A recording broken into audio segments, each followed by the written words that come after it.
Hello friends. पिछली video में हमने देखा कि कैसे हम एक सिंपल सी चैट रूम एप्लीकेशन बना सकते हैं और उस एप्लीकेशन में हमने कोई डेटाबेस से कनेक्टिविटी नहीं की हुई है और हम चाहते हैं कि हम हमारी एप्लीकेशन में यूज़र जो है रजिस्टर कर पाए, लॉगिन कर पाए और हम यूज़र की डिटेल को गेट कर पाएँ। तो इस वीडियो में हम यही देखेंगे कि कैसे हम एपीआईज़ बना सकते हैं इन टास्क के लिए, जैसे यूज़र को रजिस्टर करना है, लॉगिन करना है और उसकी डिटेल गेट करनी है। सबसे पहले हम पोस्टमैन में देखते हैं। हमारे पास यहाँ पे 3 एपीआईज़ हैं। रजिस्टर के लिए सबसे पहले तो इसका एंड पॉइंट है /API/यूज़र और इसका मेथड जो है वह है पोस्ट। और इसमें हम बॉडी में भेज रहे हैं first name, last name, email और पासवर्ड। जैसे हम सेंड करेंगे तो हमारा यूज़र रजिस्टर हो जाएगा और हमारा स्टेटस रहेगा 200 ओके और हमें बॉडी में मिलेगा token, first name, last name और ईमेल। और जो टोकन जो हमारा रहेगा उससे हम यूज़र को ऑथेंटिकेट करवाएंगे। ये जो टोकन जो हमारे पास आ रहा है ये है जेसन वेब टोकन। और जैसे हम अपने डेटाबेस में जाके देखते हैं, हमारे डेटाबेस में एक जो डेटाबेस का हमारा नाम है चैट रूम और उसमें एक कलेक्शन है यूज़र्स। ये डेटाबेस हम यूज़ कर रहे हैं इसके लिए MongoDB। और यहाँ पे एक डॉक्यूमेंट बन गया है जिसमें हमारे यूज़र की डिटेल है, first name, last name, email, password, credit at और अपडेटेड एट। और यहाँ पे हम पासवर्ड में देख सकते हैं कि जो हमारा पासवर्ड है वो हैश्ड फॉर्मेट में है, प्लेन फॉर्मेट में नहीं है। इसको हमने हैश करवाया हुआ है ताकि अगर किसी के पास डेटाबेस का एक्सेस भी है तो वो यूज़र के पासवर्ड को ना देख पाए। अगर हम दोबारा इस डिटेल के साथ सेंड करेंगे तो हमारा स्टेटस आ जाएगा 400 बैड रिक्वेस्ट और मैसेज रहेगा हमारा user with that email already exits. इसके बाद आती है हमारे पास लॉगिन की एपीआई और उसका जो एंड पॉइंट रहेगा वो रहेगा /API/ऑथेंटिकेशन और उसका मेथड रहेगा पोस्ट। और इसमें हम बॉडी में भेजेंगे ईमेल और पासवर्ड। जैसे ही हम सेंड करेंगे तो हमें रिस्पांस में मिलेगा स्टेटस 200 ओके और बॉडी में रहेगा token, first name, last name और ईमेल। अगर हम यहाँ पे गलत डिटेल भेज देते हैं तो क्या आएगा, स्टेटस 401 अनऑथराइज्ड और मैसेज में रहेगा इधर ईमेल और पासवर्ड इज इनकरेक्ट। अभी जो टोकन हमें मिल रहा है इससे हम यूज़र को ऑथेंटिकेट करेंगे। इसको कॉपी कर लेते हैं। ये जेसन वेब टोकन है जिससे हम यूज़र की रिक्वेस्ट को ऑथेंटिकेट करेंगे। और जो थर्ड एपीआई हमारे पास यूज़र डिटेल की, जिसका एंड पॉइंट सेम रहेगा लॉगिन से /API/ऑथेंटिकेशन, लेकिन इसका मेथड जो रहेगा गेट, यानी कि हम यूज़र की डिटेल को गेट करेंगे। अब यूज़र की डिटेल को गेट करने के लिए हम हेडर में अपना ऑथराइजेशन हेडर पास करेंगे जो कि है बीरर टाइप का। और यहाँ पे हम टोकन की जगह जो हमें टोकन मिला हुआ उसको पेस्ट कर देंगे।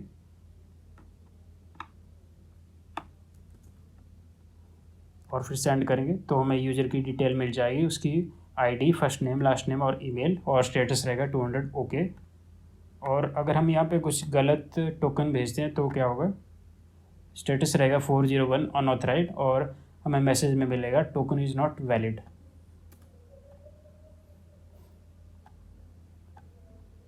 दूसरा केस होता है जब हमारे पास हम हेडर में टोकन पास नहीं करते हैं तो स्टेटस रहेगा 401 अनऑथराइज्ड और मैसेज में नो टोकन ऑथराइजेशन डिनाइड। तो बात है इसकी इम्प्लीमेंटेशन के ऊपर। जो हमारी सबसे मेन फाइल है वो server.js है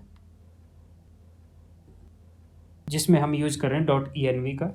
.env लाइब्रेरी क्या करेगी, जो हमारी .env फाइल होगी वहाँ से हमारे सीक्रेट्स को लोड करेगी और उसको सीक्रेट्स को हम एक्सेस कर पाएंगे process.env वेरिएबल के थ्रू।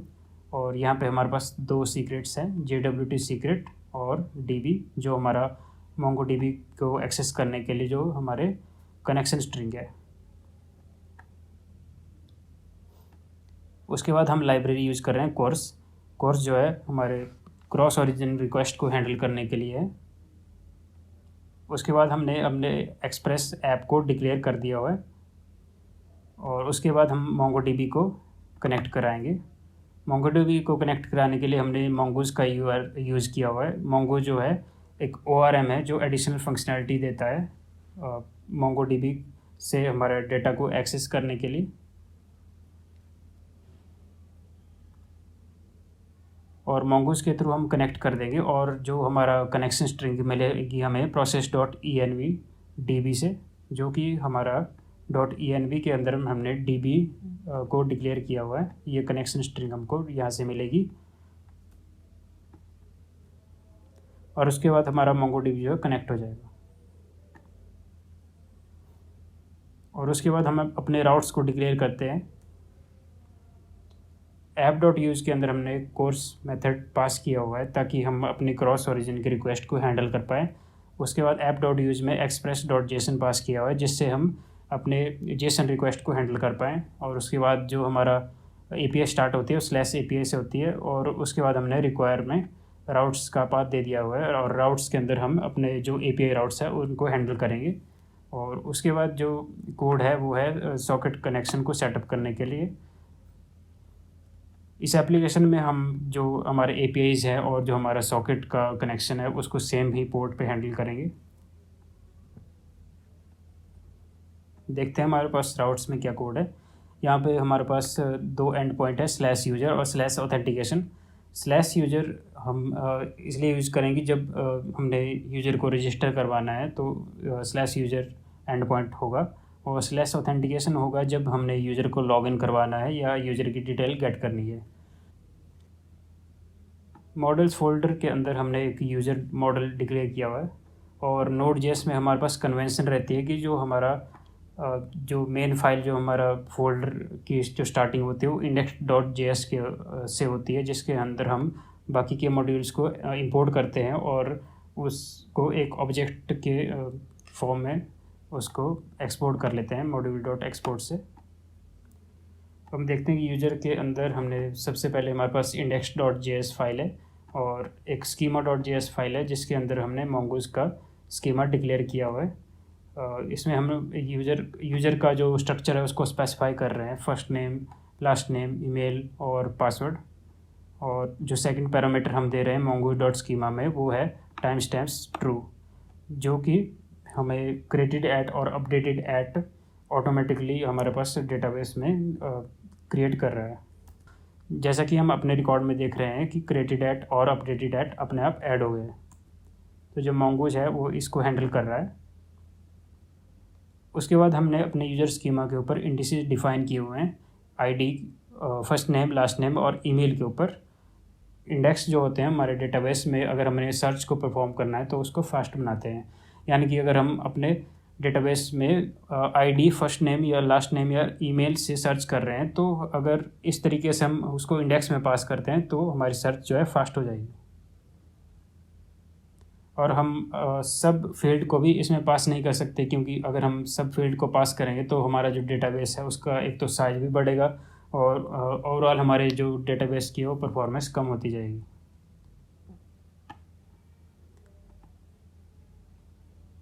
अब index.js में हमने अपने स्कीमा को इंपोर्ट कर लिया हुआ है। उसके बाद हमारे पास मेथड्स हैं और प्री है। अब प्री मेथड क्या काम करता है कि अगर हमने अपने कोई भी डॉक्यूमेंट को सेव करना है तो उस सेव ऑपरेशन से पहले हमारा ये प्री का जो में हमने जो मेथड पास किए होंगे वो चलेंगे। वैसे ही हमारे पास mongoose जो है पोस्ट मेथड भी प्रोवाइड करता है, यानी कि अगर हम अपने डॉक्यूमेंट को सेव कर रहे हैं उसके बाद हमने कोई मेथड चलाना है तो उसके लिए हम पोस्ट मेथड का भी यूज़ करते हैं। प्री मेथड के लिए हमने सेव का यूज़ किया हुआ है। इसके अलावा सेव के अलावा हम वैलिडेट का यूज़ कर सकते हैं, यानी कि अगर वैलिडेट होने से पहले हमने कोई मेथड चलाने हैं तो वहाँ पे हम सेव की जगह वैलिडेट का यूज़ कर सकते हैं। वैसे ही सेम प्री की जगह पोस्ट का यूज़ करके सेव की जगह वैलिडेट का यूज़ कर सकते हैं, यानी कि हमारा वैलिडेट होने के बाद वो वाले मेथड चलेंगे जो हम इस मेथड में पास करेंगे। और फिर उसके बाद हमने मेथड असाइन किए हुए हैं, object.assign user schema dot methods comma methods. और उसके बाद हमने module.exports में अपने mongoose मॉडल क्रिएट करके उसको यूज़र नाम देके उसको एक्सपोर्ट कर दिया हुआ है। अब यहाँ पे मेथड्स असाइन करने का फ़ायदा ये रहेगा कि जो भी इस मॉडल से रिलेटेड जो भी हमारे मेथड्स रहेंगे वो हम सारे इसी फोल्डर में रखेंगे। तो सबसे पहले हम प्री में देख लेते हैं कि प्री में क्या है। प्री में हमारे पास एक तो index.js है जिसके अंदर हम save.js को रेफ़र कर रहे हैं, और save.js हमें एक फंक्शन एक्सपोर्ट करके दे रहा है। अब यहाँ पे जो दिस कीवर्ड है वो इस मॉडल के डॉक्यूमेंट को रेफ़र कर रहा है, यानी कि यूज़र डॉक्यूमेंट को। और इसमें हमने एक लाइब्रेरी यूज़ की है bcrypt.js। अब bcrypt.js लाइब्रेरी क्या करती है कि जो हमारा पासवर्ड जो है प्लेन फॉर्मेट में है उसको हैश्ड फॉर्मेट में कन्वर्ट करती है, और जो हमारे पास बॉडी में हम प्लेन पासवर्ड भेज रहे हैं उसको हैश्ड फॉर्मेट में कन्वर्ट कर देगी। सबसे पहले हम जनरेट करते हैं salt const salt equal to await bcrypt.gensalt10, और इससे एक सॉल्ट जनरेट हो जाएगा। और उसके बाद हम हैश bcrypt.hash के थ्रू उस पासवर्ड को और उस सॉल्ट को उसको हैश कर लेंगे, और जो हमारे पास हैश होके जो पासवर्ड आएगा उसको user.password में असाइन कर देंगे, यानी कि जो हमारा प्लेन पासवर्ड था वो अब हैश में कन्वर्ट हो जाएगा। अब प्री मेथड के बाद हमने यूज़ किया है मेथड्स का। अब मेथड्स के अंदर क्या है, मेथड्स के अंदर हम कुछ मेथड्स का यूज़ कर रहे हैं, जैसे कंपेयर पासवर्ड है और गेट टोकन है। कंपेयर पासवर्ड हम जैसे कि हमारे पास प्लेन पासवर्ड आ रहा है और उसको हमने कंपेयर करना है अपने जो डेटाबेस में हैश्ड पासवर्ड है उसके साथ कंपेयर करना है, तो उसके लिए कंपेयर पासवर्ड मेथड का यूज़ करेंगे। और वो क्या कर रहा है, bcrypt का यूज़ कर रहा है, और bcrypt का एक मेथड है कंपेयर, जिसमें एक तो प्लेन पासवर्ड होगा और दूसरा पैरामीटर होगा जो इसका जो हमारे पास डेटाबेस में जो पासवर्ड सेव होगा। यहाँ पे जो दिस है वो उस डॉक्यूमेंट को रेफ़र करेगा जो कि उस मॉडल का डॉक्यूमेंट होगा, यानी कि यूजर का डॉक्यूमेंट, और उसमें से हम पासवर्ड ले रहे हैं। और दूसरा जो मेथड है वो है गेट टोकन, जो कि हम यूजर का टोकन जनरेट करने के लिए यूज़ करेंगे। और हम यहाँ पे एक ऑब्जेक्ट बना लेंगे, ऑब्जेक्ट में हम पास करेंगे _id, और दिस._id रेफ़र कर रही है हमारे डॉक्यूमेंट की आईडी को। और ये जो यूज़र की आईडी से हमारा ऑब्जेक्ट बनेगा इसको हम JWT के साइन मेथड में पास करेंगे, जिसमें हमारा सबसे पहला जो ऑब्जेक्ट होगा वो हमारा पेलोड होगा, और जो दूसरा होगा हमारे पास JWT का सीक्रेट होगा। और यहाँ पे JWT सीक्रेट आ रहा है process.env JWT सीक्रेट जो कि हमारी .env फाइल में हमने डिक्लेयर किया हुआ है।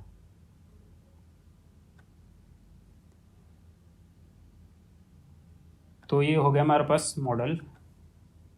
और index.js में हम राउटर को ये बता रहे हैं कि हमारे पास अगर इस राउट पे अगर पोस्ट रिक्वेस्ट आती है तो हम पोस्ट जो हमारी फाइल है वो इसको हैंडल करेगी। और post.js में हमारे पास एक फंक्शन हमने एक्सपोर्ट कर दिया हुआ है, और इसमें हम एक लाइब्रेरी यूज़ कर रहे हैं जॉय लाइब्रेरी यूज़ कर रहे हैं। हम यहाँ पे जो हमारे पास बॉडी में जो रिक्वेस्ट आ रही है उसको वैलिडेट करने के लिए कि वो हमारे पास रिक्वायर्ड होनी चाहिए, उसका जो फॉर्मेट है वो स्ट्रिंग होना चाहिए या नंबर होना चाहिए। तो सबसे पहले हम अपना बॉडी स्कीमा डिफ़ाइन कर देंगे, और ये जॉय का स्ट्रक्चर है जिसमें हम बता रहे हैं कि फर्स्ट नेम जो है स्ट्रिंग होना चाहिए और रिक्वायर्ड होना चाहिए, वैसे ही लास्ट नेम भी स्ट्रिंग होना चाहिए, रिक्वायर्ड होना चाहिए, और जो हमारा ईमेल है वो स्ट्रिंग होना चाहिए और ईमेल भी होना चाहिए और रिक्वायर्ड भी होना चाहिए। अगर यहाँ पे कुछ इसमें से मिसमैच होता है तो हमारे पास एरर होगा, और जो हमारा वैलिडेशन है वो फेल हो जाएगी। इसके अलावा हमने जो यूज़र है हमारा जो मॉडल हमने डिक्लेयर किया हुआ था मोंगोज़ का, उसको भी इंपोर्ट किया हुआ है। और अगर हमारे पास यहाँ पे वैलिडेशन फेल होती है तो यहाँ से कंट्रोल जो है कैश में चला जाएगा और यहाँ पे एरर आ जाएगा।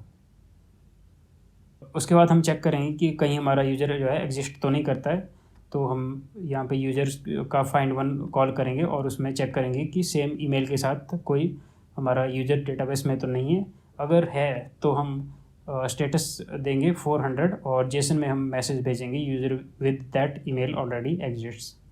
और अगर ये नहीं होता है यूज़र एग्जिस्टिंग तो क्या करेंगे, हम एक नए यूज़र बना देंगे हमारा पैरामीटर होगा first name last name email और पासवर्ड के साथ, और उस पर सेव मेथड कॉल कर देंगे। उसके बाद जो हम डेटा डिक्लेयर कर रहे हैं उनकी हम रिस्पांस में क्या भेजेंगे, उसमें टोकन होगा, एक तो फर्स्ट नेम होगा, लास्ट नेम और ईमेल होगा, और जो टोकन होगा हमारा वो गेट करेंगे हम user dot get token method से। अब जो गेट टोकन मेथड है वो हमने मॉडल्स में डिक्लेयर किया हुआ है मेथड के अंदर, जो कि हमारा है गेट टोकन मेथड, जो कि हमने पहले ही डिक्लेयर कर दिया हुआ है। तो इसका एडवांटेज यही है कि जो हमारा मॉडल से रिलेटेड जो हमारे पास मेथड्स है वो हमारे मॉडल के साथ ही हैं। और उसके बाद हमने रिस्पांस में जेसन में डेटा को भेज दिया हुआ है। और इसके अलावा कोई भी एरर आता है तो एक तो हम उसको कंसोल करा दे रहे हैं, और दूसरा हम स्टेटस में 500 भेज रहे हैं, और जेसन में हम या अगर एरर में मैसेज होता है तो उसको भेजेंगे, नहीं तो हम सिंपल एक स्ट्रिंग भेज देंगे एरर इन रजिस्टरिंग यूज़र। तो ये हो गया हमारा यूज़र को रजिस्टर करने का एंड पॉइंट। और वापस से जाते हैं हमारे पास राउट्स में, और राउट्स में हम दूसरा राउट जो देखेंगे ऑथेंटिकेशन के लिए। ऑथेंटिकेशन हम यूज़ कर रहे हैं यहाँ पे लॉगिन, यूज़र को लॉगिन करने के लिए और उसकी डिटेल को गेट करने के लिए। और ऑथेंटिकेशन में हमारे पास 3 फाइलें हैं, index.js, get.js और post.js। post.js हम यूज़ करेंगे यूज़र को लॉगिन करने के लिए, और get.js हम यूज़ करेंगे यूज़र की डिटेल गेट करने के लिए। और index.js में हमने रेफ़र कर दिया हुआ है इसको कि अगर पोस्ट पे रिक्वेस्ट आती है तो पोस्ट पे जाएगी, अगर गेट पे रिक्वेस्ट आती है ऑथेंटिकेशन परफॉर्म करेंगे मिडलवेयर के थ्रू और फिर उसको गेट पे भेज देंगे। सबसे पहले देख लेते हैं कि पोस्ट में यूज़र को लॉगिन कैसे कराना है। तो यहाँ पे भी सेम हमने जॉय का यूज़ किया हुआ है। यूज़र की जो इनपुट है उसको वैलिडेट कराने के लिए हमें चाहिए यहाँ पे ईमेल और पासवर्ड। उसके बाद हम फिर रिक्वेस्ट में से बॉडी को एक्सट्रैक्ट कर लेंगे, और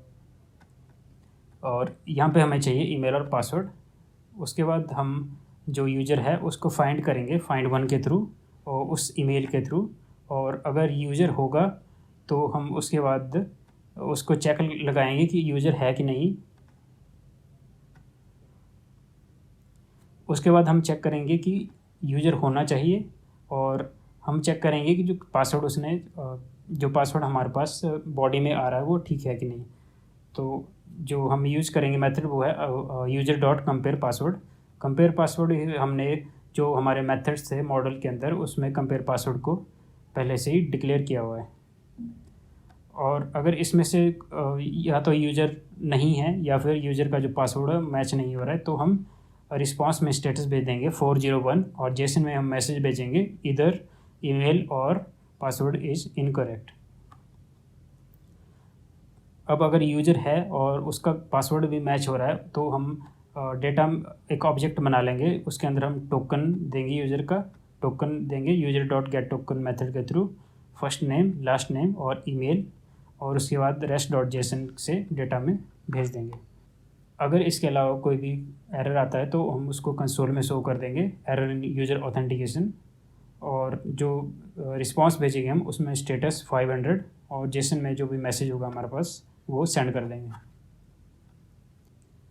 और उसके बाद जो हमारा एंड पॉइंट है वो है गेट करने के लिए, और उसमें हम ऑथ मिडलवेयर यूज़ कर रहे हैं, और ये ऑथ मिडलवेयर हमने मिडलवेयर के अंदर डिक्लेयर किया हुआ है। मिडलवेयर्स के अंदर हमारे पास एक auth.js की फ़ाइल है जो कि हमारा जेसन वेब टोकन को चेक कर रही है। यहाँ पे हमने लाइब्रेरी यूज़ की हुई है जेसन वेब टोकन। और हम सबसे पहले देख रहे हैं हमारे पास रिक्वेस्ट में अगर हेडर में हमारे पास ऑथराइजेशन है तो उसमें से हम बियरर जो हमारा कीवर्ड था उसको रिप्लेस कर देंगे और हमारे पास यहाँ पर टोकन मिल जाएगा। हम चेक करेंगे अब कि अगर हमारे पास टोकन नहीं है तो हम रिस्पांस में स्टेटस भेज देंगे 401, और जेसन में मैसेज भेजेंगे हम नो टोकन ऑथराइजेशन डिनाइड।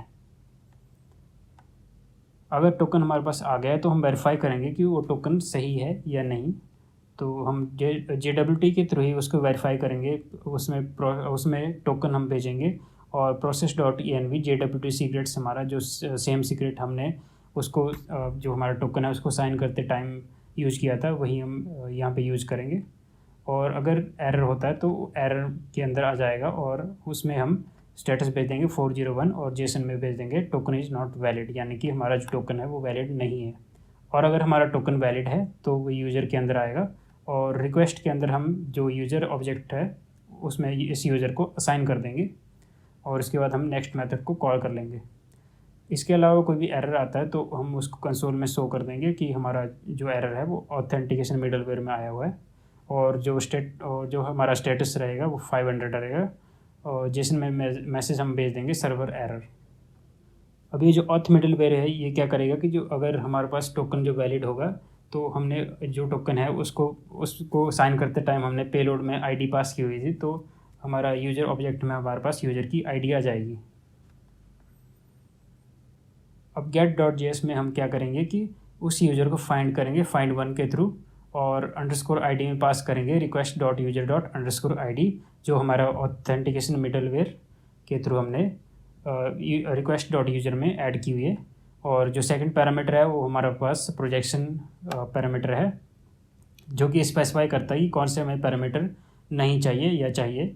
यहाँ पे माइनस का मतलब है कि ये वाले पैरामीटर हम अपने जो रिजल्ट रहेगा उसमें से डिस्कार्ड कर रहे हैं, यानी कि हम यूज़र को रिस्पॉन्स में जो पासवर्ड है और जो वर्जन है क्रेडिट ऐट है और अपडेटेड ऐट है, वो हम अपने जो रिस्पॉन्स है उसमें से हटा देंगे। और इसके बाद जो हमारे पास यूज़र में जो हमारा डॉक्यूमेंट आएगा उसको हम रिटर्न कर देंगे rest.json के थ्रू। और अगर हमारा कोई भी और एरर रहता है तो हम कंसोल में उसको शो कर देंगे और रिस्पॉन्स में स्टेटस भेज देंगे 500। अगर एरर में हमारा कोई मैसेज होगा तो उसको मैसेज में भेज देंगे, नहीं तो हम स्ट्रिंग भेज देंगे, नहीं तो हम एक सिंपल सा मैसेज भेज देंगे error in getting user details. तो अगली वीडियोज़ में हम देखेंगे कि इन APIs को हम कैसे अपने फ्रंट एंड में इंटीग्रेट कर सकते हैं, जो कि हम रिएक्ट के थ्रू इम्प्लीमेंट करेंगे।